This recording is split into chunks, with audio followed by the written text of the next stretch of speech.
அல்ஹம்துலில்லாஹி ரப்பில் ஆலமீன் வஸ்ஸலாத்து வஸ்ஸலாமு அலா ரசூலில் அமீன் நபீனா முஹம்மத் வ அலா ஆலிஹி வ ஸஹ்பிஹி அஜ்மஈன். அன்பார்ந்த சகோதரர்களே, அல்லாஹ்வுடைய பேரருளால் அவனுடைய கடமையை நிறைவேற்றிவிட்டு அவனுடைய வார்த்தைகளை செவியேற்பதற்காக நாம் எல்லாம் இங்கு அமர்ந்திருக்கிறோம். எல்லாம் அல்ல அல்லாஹு ஜல்ல ஷானு தஆலா நம் அனைவருக்கும் இந்த ரமலானுடைய காலங்களிலே அவனுடைய மார்க்கத்தை புரிந்து அதன்படி நடப்பதற்குரிய பாக்கியத்தை தந்தருள்வானாக. நபிகள் நாயகம் ஸல்லல்லாஹு அலைஹி வஸல்லம் அவர்களுடைய பயணங்கள் நமக்கு பல படிப்பினைகளையும் பாடங்களையும் எடுத்து சொல்வதாக அமைந்தன என்று நாம் குறிப்பிட்டோம். இன்று நபி ஸல்லல்லாஹு அலைஹி வஸல்லம் அவர்களுடைய இன்னொரு பயணத்தை நாம் தெரிந்து கொள்ள இருக்கிறோம். ஹிஜ்ரி 6ஆம் ஆண்டு அந்த பயணம் நடந்தது. ஹுதைபியா என்ற இடத்திலே நபிகள் நாயகம் ஸல்லல்லாஹு அலைஹி வஸல்லம் அவர்கள் மதீனாவிலிருந்து உம்ராவுக்கு வந்தபோது தடுக்கப்பட்டார்கள். மக்காவுக்கு பக்கத்தில் இருக்கக்கூடிய ஒரு ஊர் தான் ஹுதைபியா. அந்த ஹுதைபியா பயணத்திலே சொல்லப்போனால் அவர்களுடைய உம்ரா பயணத்திலே நடந்த ஒரு நிகழ்வு. நபி ஸல்லல்லாஹு அலைஹி வஸல்லம் அவர்கள் தம்முடைய வாழ்க்கையிலே ஷிர்க்குக்கான அத்தனை வாசல்களையும் அடைத்து விட்டு சென்றார்கள்.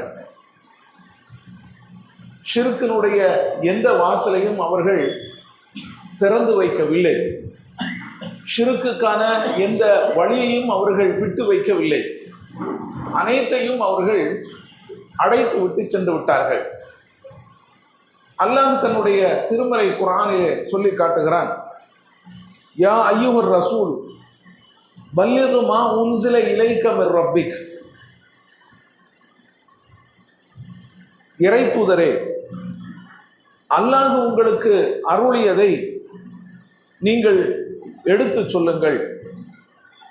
வ இல்லம் தஃஅல் ஃபமா பல்லக்த ரிசாலதா. நீங்கள் அவ்வாறு எடுத்து சொல்லவில்லை என்று சொன்னால் அவனுடைய தூதுத்துவத்தை, அவனுடைய தூது செய்தியை நீங்கள் முறையாக எடுத்து சொல்லியவர்களாக ஆக மாட்டீர் என்று அல்லாஹ் சூரத்துல் மாயிதா 5வது அத்தியாயத்திலே 67வது வசனத்திலே சொல்லி காட்டுகிறான். நபி ஸல்லல்லாஹு அலைஹி வஸல்லம் அவர்களுடைய பணி என்ன?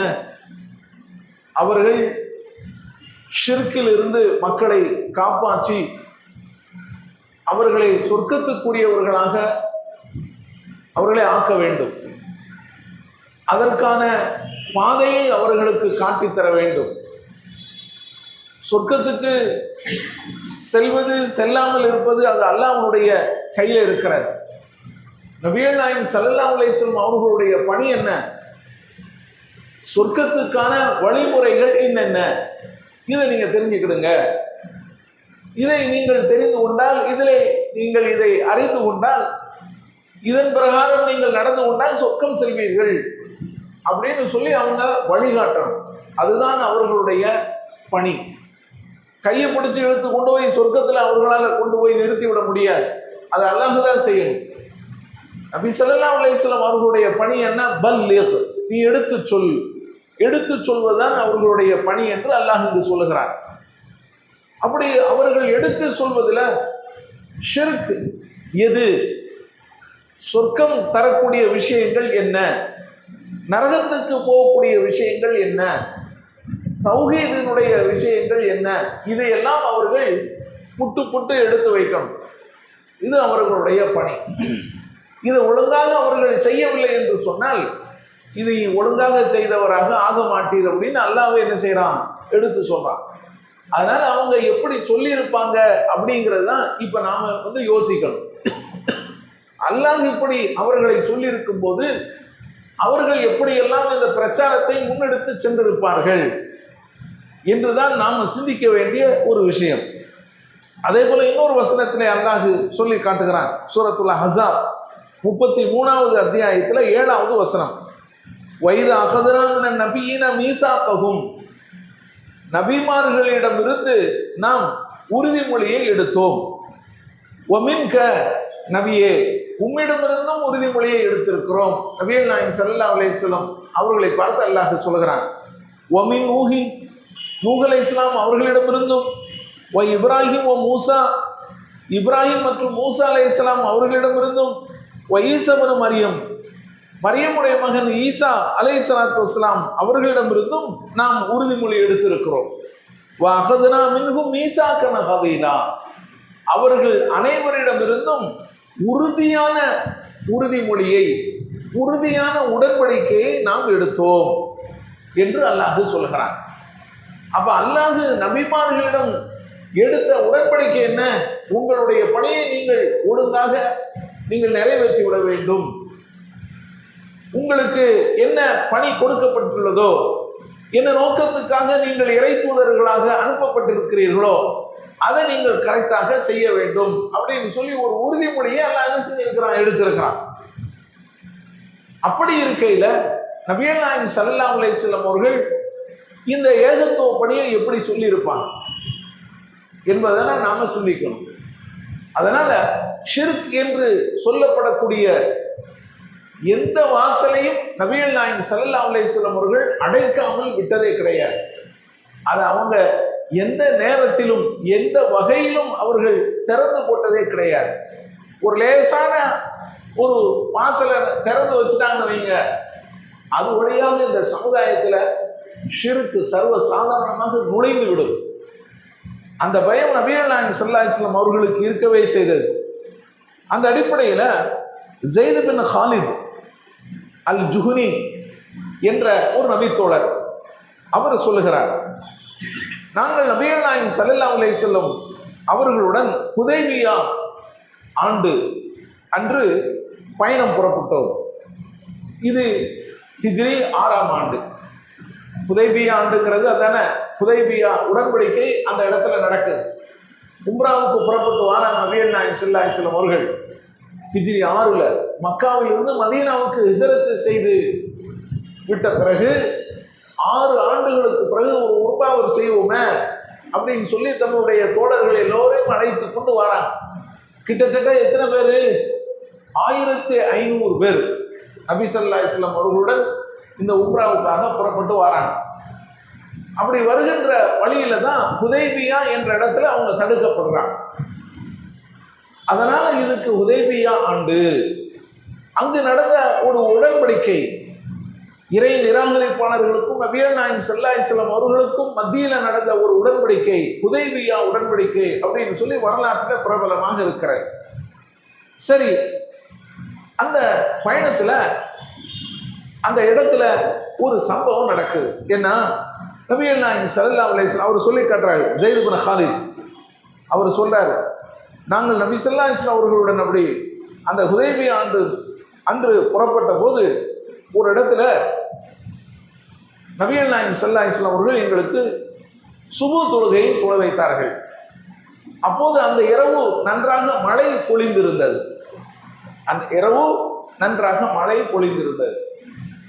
வேறொரு அறிவிப்பில் வருது, அவங்களுடைய நெத்தி ஃபஜ்ரில் அவங்க தொழ வைக்கும் போது நெத்தியில ஈரம் படிந்திருந்தது அப்படின்னு சொல்லி வருது. ஏன்னா தரையெல்லாம் நனைஞ்சிருந்திருக்கு, இரவுல நல்ல மழை பொழிந்திருக்கிறது. இப்போ சுபு தொழுகையை முடித்து விட்டு நபிகள் நாயகம் ஸல்லல்லாஹு அலைஹி வஸல்லம் அவர்கள் எங்களை நோக்கி திரும்பினார்கள். திரும்பி விட்டு கேட்டார்கள், சொன்னார்கள், அத்ததுருன மாதா கால ரப்புக்கும், உங்களுடைய இறைவன் என்ன சொன்னான் என்று உங்களுக்கு தெரியுமா அப்படின்னு எங்கள்கிட்ட கேட்டாங்க. அப்போ நாங்கள் சொன்னோம், அல்லாஹும் அவனுடைய தூதருமே நன்கறிந்தவர்கள், உங்களுக்கு என்ன தெரியும், அல்லாஹும் அவனுடைய தூதருமே நன்கறிந்தவர்கள் என்று சொன்னோம். அப்போ நபிகள் நாயகம் ஸல்லல்லாஹு அலைஹி வஸல்லம் அவர்கள் கூறினார்கள், கால அல்லாஹ், அல்லாஹ் கூறினான், அஸ்பஹ மின் இபாதி மூமினும் பி வ காஃபிரும் பி, என்னுடைய அடியார்களில் என்னை நம்பியவனும் இருக்கிறான், என்னை நிராகரித்தவனும் இருக்கிறான் என்று அல்லாஹ் சொன்னான். சொல்லிவிட்டு சொன்னான், ஃபம்மாமன் கால முத்திர்னா பி ரஹ்மத்தில்லாஹி வ பி ரிஸ்கில்லாஹி வ பி ஃபதுலில்லாஹி ஃபஹுவ முஃமினும் பி காஃபிரும் பில் கௌகப். யார் அல்லாஹ்வுடைய அருளால், அவனுடைய கருணையினால், அவனுடைய பாக்கியத்தால் தான் எங்களுக்கு மழை பொழிந்தது என்று கூறினாரோ அவர் என்னை ஏற்றுக்கொண்டவர், நட்சத்திரங்களை நிராகரித்தவர் அப்படின்னு அல்லாஹ் சொன்னான். மேலும் அம்மாமன் கால முத்திர்னா பின் அஜ்மின் கதா ஃபஹுவ முஃமினும் பில் கௌகப் காஃபிரும் பி. யாரேனும் இந்த நட்சத்திரத்தினால் தான் எங்களுக்கு மழை பொழிந்தது என்று கூறினானோ அவன் நட்சத்திரத்தை ஏற்றுக்கொண்டவன், என்னை நிராகரித்தவன் என்று அல்லாஹ் சொன்னான் அப்படின்னு நபிகள் நாயகம் ஸல்லல்லாஹு அலைஹி வஸல்லம் அவர்கள் சொன்னாங்க. இந்த செய்தி சஹீஹுல் புகாரியில, சஹீஹ் முஸ்லிம்ல பதிவு செய்யப்பட்டிருக்கிறார். இப்போ இது நமக்கு எதை காட்டுகிறது? நபி ஸல்லல்லாஹு அலைஹி வஸல்லம் அவர்கள் இங்கு ஷிர்க்கினுடைய வாசலை அடைத்திருக்கிறார்கள்.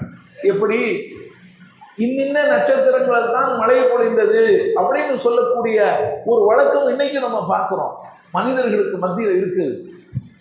ஜாகிலியத்திலேயே அந்த மாதிரியான பழக்கம் இருந்தது. அதுக்கு தான் அங்க சாவமணி அடிக்கிறார். அப்படி சொல்லக்கூடாது, அந்த மாதிரியான ஒரு பேச்சை நாம் பேசக்கூடாது. மழை பொழிவது எதனால்? நட்சத்திரங்களால் மழை பொழிகிறது, கிரகங்களால் தான் மழை பொழிகிறதா? இல்லை. ஒரு நட்சத்திரம் இந்த இடத்துல வந்ததுனால மழை பொழியும், இந்த கிரகம் இப்படி இருந்ததுனால மழை பொழியும். இந்த நம்பிக்கைகள் எல்லாம் தவறான நம்பிக்கைகள், இது மூட நம்பிக்கைகள். இப்படிப்பட்ட நம்பிக்கைகளை மக்கள் ஒழித்து விட வேண்டும். அல்லாஹ்வினால் தான் மழை பொழிகிறது, அல்லாஹ்வுடைய அருளால் தான், அவனுடைய கருணையால் தான் மழை பொழிகிறது. மழை என்பது அல்லாஹ்வுடைய மிகப்பெரிய ஒரு பாக்கியம் என்று சொல்லி நம்பணும். அதுதான் சரியானது அப்படின்னு சொல்லி நபிகள் நாயகம் ஸல்லல்லாஹு அலைஹி வஸல்லம் அவர்கள் போதிக்கிறார். அப்ப இந்த நம்பிக்கையை யார் வைத்திருக்கிறாரோ அவன் அல்லாஹ்வின் மீது நம்பிக்கை வைத்திருக்கிறான் என்று பொருள். ஆனால் கிரகங்களால் தான், நட்சத்திரங்களால் தான் மழை பொழிகிறது என்று நம்பினால் அவன் அல்லாஹ்வை நிராகரித்தவன், கிரகங்கள் மீது நட்சத்திரங்கள் மீது நம்பிக்கை வைத்தவன் என்று பொருளாகிவிடும் என்று போதிக்கிறாங்க. அப்ப இந்த வாசலை எல்லாம் திறந்து விட்டால் இது மாதிரி தான் வந்து சேரும். இன்னைக்கு அதுக்கு பஞ்சமில்லாத ஒரு நிலை இருக்கிறதா இல்லையா? இது போன்ற மூட நம்பிக்கைகளுக்கு மனித சமுதாயத்துல பஞ்சமில்லாத ஒரு நிலை. பெருவாரியான மக்கள் இப்படிப்பட்ட நம்பிக்கையிலே இருக்கிறார்கள், அதை நம்ம பார்க்கிறோம். ஆனா நபிகள் நாயகம் ஸல்லல்லாஹு அலைஹி வஸல்லம் அவர்கள் அன்றே என்ன செஞ்சிட்டாங்க? இந்த நம்பிக்கையை உடை தெரிந்து விட்டார்கள். இதற்கும் இஸ்லாத்துக்கும் எந்த சம்பந்தமும் இல்லை, இதற்கும் இஸ்லாத்துக்கும் எந்த சம்பந்தமும் இல்லை அப்படின்னு சொல்லி நபிகள் நாயகம் ஸல்லல்லாஹு அலைஹி வஸல்லம் அவர்கள் உடைத்து விட்டார்கள். ஆனால் இந்த உண்மையை மறந்தவர்கள், நபி ஸல்லல்லாஹு அலைஹி வஸல்லம் அவர்களுடைய இந்த போதனையை மறந்தவர்கள் இப்படிப்பட்ட தவறான நம்பிக்கைக்கு அவர்கள் ஆளாகி விடுகிறார்கள். சமுதாயத்துல ஏதாவது பஞ்சம் ஏற்பட்டால் அதுக்கு இதுதான் காரணம், நட்சத்திரம் தான் காரணம். சமுதாயத்துல ஏதாவது ஒரு மிகப்பெரிய நிகழ்வு, ஒரு விபத்தோ அல்லது வேறொரு துன்பமோ அல்லது வேறு ஏதாவது ஒன்றோ நடந்து விட்டால் அதற்கும் இதுதான் காரணம் அப்படின்னு சொல்லி என்ன செய்யறாங்க? முடிச்சு போடக்கூடிய காட்சியை பார்க்கிறோம். இதற்கும் இந்த மார்க்கத்துக்கும் ஒரு சம்பந்தமும் கிடையாது. அதுதான் நபிகள் நாயகம் ஸல்லல்லாஹு அலைஹி வஸல்லம் அவர்கள் சொன்னார்கள், அத்தியரத்து ஷிர்கும் அத்தியரத்து ஷிர்கும் அத்தியரத்து ஷிர்கும். சகுனம் பார்ப்பது ஷிர்கு, சகுனம் பார்ப்பது ஷிர்கு என்று சொல்லி 3 முறை சொன்னார்கள். அதுவும் இதில் உள்ளது தானே. சகுனம் பார்க்கிறார்களா இல்லையா? ஒரு காரியத்துக்காக அவர்கள் வீட்டை விட்டு வெளியே கிளம்பும் போது ஏதாவது ஒன்று குறுக்க வந்தால் இது கெட்ட சகுனம், நம்ம இந்த காரியத்தை தொடர்ந்து போகக்கூடாது, இந்த காரியத்துக்காக போகக்கூடாது, திரும்பிடணும் அப்படின்னு சொல்லி திரும்பிடுறாங்க. இது சகுனம், சகுனம் பார்க்கிறது. ஜாகிலியத்தில் இது இருந்துச்சு. இதையெல்லாம் நபிகள் நாயகம் ஸல்லல்லாஹு அலைஹி வஸல்லம் அவர்கள் உடை தெரிந்தார்கள். இதற்கெல்லாம் மார்க்கத்தில் எந்த ஆதாரமும் கிடையாது. இது மார்க்கத்துக்கும் இதற்கு எந்த சம்மதமும் கிடையாது. உலகத்தில் நடக்கக்கூடிய நிகழ்வுகள் அது எப்படி உங்களுடைய வாழ்க்கையில ஒரு மாற்றத்தை ஏற்படுத்தும், ஒரு தாக்கத்தை ஏற்படுத்தும். ஒரு பூனை குறுக்கே வந்ததுனால உங்களுடைய காரியம் பாழாகி விடுமா? ஒரு நாய் குறுக்க போததுனால அல்லது உங்களுக்கு வேண்டாதவர்கள் எதிரே வந்ததுனால உங்களுடைய காரியம் கெட்டு போகுமா? இல்லையே. உங்களுடைய காரியம் நன்றாக நடப்பதும் அது கெட்டு போவதும் அது யாருடைய கையில் இருக்கிறது? அது அல்லாஹ்வுடைய கையில் தான் இருக்கிறது. அதனால உலகத்துல நடக்கக்கூடிய எந்த நிகழ்வாக இருந்தாலும் சரி, அது மனிதர்களுடைய வாழ்க்கையில எந்த பாதிப்பையும் ஏற்படுத்தாது. அல்லாஹ் தான் என்ன செய்யறான்? காலச்சக்கரங்களை சுழலச் செய்கிறான். அல்லாஹ்வால் தான் ஒரு மனிதனுக்கு நல்லது நடக்கிறது, ஒரு மனிதனுக்கு கெட்டது நடக்கிறது. வயம் யம்சஸ்கல்லாஹு பிதுர்ரின் வயம் யம்சஸ்கல்லாஹு பிதுர்ரின் ஃபலா காஷிஃப லஹு இல்லாஹு. அல்லாஹ் சொல்கிறான், நபியே, உங்களுக்கு அல்லாஹ் ஏதேனும் ஒரு தீங்கை தந்தால் அதனை அகற்றுபவன் அவனை தவிர வேறு யாரும் கிடையாது. அவன் உங்களுக்கு ஏதேனும் நன்மையை தந்தால் அவனுடைய நன்மையை தடுத்து நிறுத்துபவர் யாராலும் முடியாது. தடுத்து நிறுத்தக்கூடியவர் யாரும் கிடையாது. சூரத் யூனுஸ் 10வது அத்தியாயத்துல 107வது வசனத்துல இது இடம்பெற்றிருக்கிறது. அல்லாஹ் தான் இன்ப துன்பங்களை தரக்கூடியவன். அல்லாஹ் உங்களுக்கு ஒரு துன்பத்தை தர வேண்டும் என்று நினைத்தால் அதை யாராலும் தடுக்க முடியாது. அந்த துன்பத்தில் இருந்து நீக்குபவன் அல்லாஹ் தான். உங்களுக்கு ஒரு நன்மை கிடைக்க வேண்டும் என்று அல்லாஹ் விரும்பிவிட்டால் எது குறுக்க வந்தாலும் சரி, என்ன நடந்தாலும் சரி, அது அந்த நன்மையை தடுத்து நிறுத்தாது. அல்லாஹ் தான் என்ன செய்யணும்? அந்த நன்மை உங்களுக்கு கிடைக்காம செய்யும். எல்லாமே அல்லாஹ்வுடைய கையில் இருக்கிறது என்று நபிகள் நாயகம் ஸல்லல்லாஹு அலைஹி வஸல்லம் அவர்கள் போதித்தார்கள். அல்லாஹ் இந்த வசனத்தில் சொல்லி காட்டியிருக்கிறான். அதே போல நபி ஸல்லல்லாஹு அலைஹி வஸல்லம் அவர்கள் சொன்னார்கள், மன் அத்தா அர்ராஃபன் அவ் காஹினன் ஃபஸத்தகஹு பிமா யகூல் ஃபகத் கஃபர பிமா உன்ஸில அலா முஹம்மது. யாரேனும் குறிகாரனிடமோ அல்லது ஜோசியக்காரரிடமோ சென்று அவன் சொல்வதை நம்பினால் முஹம்மது ஸல்லல்லாஹு அலைஹி வஸல்லம் அவர்களுக்கு அருளப்பட்டதை அவன் நிராகரித்தவனாவான். நபிகள் நாயகம் ஸல்லல்லாஹு அலைஹி வஸல்லம் சொல்றாங்க. அப்போ இதெல்லாம் அதில் உள்ளதுதான். ஜோசியக்கார இடத்துல போய் நம்ம என்ன செய்யறோம்? ஜோசியம் கேட்குறோம். அவன் சொல்ல என்ன சொல்றான், நமக்கு என்ன ஏதாவது ஒன்று வச்சிருப்பானே, போய் என்னன்னு கேட்போம் அப்படின்னு சொல்லி நம்ம கேட்குறோம். கேட்டு நாம நம்பிட்டோம் என்று சொன்னால் முஹம்மது ஸல்லல்லாஹு அலைஹி வஸல்லம் அவர்களுக்கு அருளப்பட்டதை நாம் நிராகரித்தவர்களாம். நாமும் இஸ்லாத்தில் இருக்க முடியாது. இஸ்லாத்துக்கும் நமக்கும் சம்பந்தமே இருக்காது என்று நபிகள் நாயகம் ஸல்லல்லாஹு அலைஹி வஸல்லம் அவர்கள் தெளிவாக சொல்லிட்டாங்க. எனவே கடைசியில ஹஜ்ஜத்துல் விதாவுல நபி ஸல்லல்லாஹு அலைஹி வஸல்லம் அவர்கள் கூறினார்கள், அலா குல்லு ஷைஇன் மின் அம்ரில் ஜாஹிலியா தக்த கதமைய மௌது. அறிந்து கொள்ளுங்கள், இந்த அறியாமை காலத்து அத்தனை மூட நம்பிக்கைகளும் என்னுடைய காலடியில் போட்டு மிதித்து விடுகிறேன் அப்படின்னு சொல்லி என்ன செஞ்சாங்க? அந்த ஹஜ்ஜத்துல் விதாவுல நபிகள் நாயகம் ஸல்லல்லாஹு அலைஹி வஸல்லம் அவர்கள் தங்களுடைய இறுதி பேருரையில இறுதி ஹஜ்ஜில் நின்று சொன்னாங்க, ஜாகிலியத்தினுடைய மூட பழக்க வழக்கங்கள் அத்தனையும் நான் என்னுடைய காலடியில் போட்டு மிதிக்கின்றேன் என்று சொன்னார்கள். எல்லாத்தையும் அடிச்சு ஒடிச்சிட்டாங்க. அப்போ நபி ஸல்லல்லாஹு அலைஹி வஸல்லம் அவர்களுடைய இந்த ஹுதைபியா பயணம் நமக்கு ஒரு பெரிய பாடத்தை தந்திருக்கிறது. எல்லாம் வல்ல அல்லாஹ் இந்த பயணத்திலிருந்து நல்லதொரு படிப்பினையின் பாடத்தையும் நமக்கு கொடுத்து அதன் அடிப்படையில் நம்மளுடைய வாழ்வை அமைத்துக் கொள்ள அல்லாஹ் உதவி செய்வானாக. வாஹிரு தஅவானா அல்ஹம்துலில்லாஹி ரப்பில் ஆலமீன். அஸ்ஸலாமு அலைக்கும் வரஹ்மத்துல்லாஹி வபரகாத்துஹு. சுப்ஹானக